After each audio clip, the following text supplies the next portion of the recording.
This video will demonstrate how to replace a part of your 3D tie. This is the tie I have, and here is a replacement piece.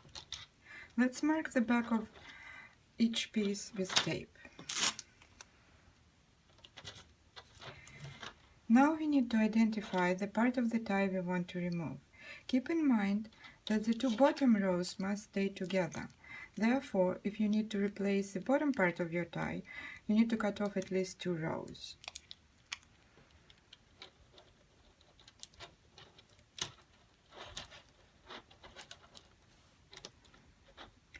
I use a Sharpie to mark the tiles that I want to cut off.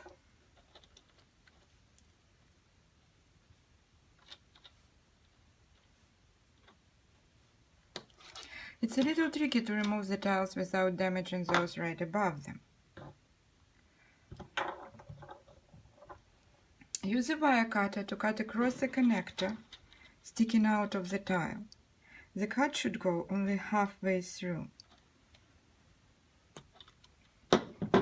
Now push the tile a tiny bit up and slide it out of the fabric of the tie. Repeat for the rest of the marked tiles.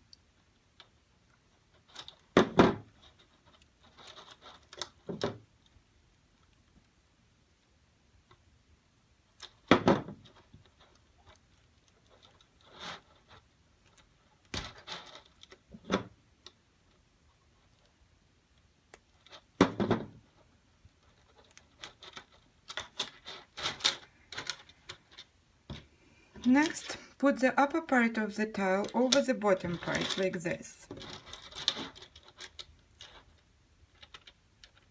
And snap them together using your fingers or a blunt instrument.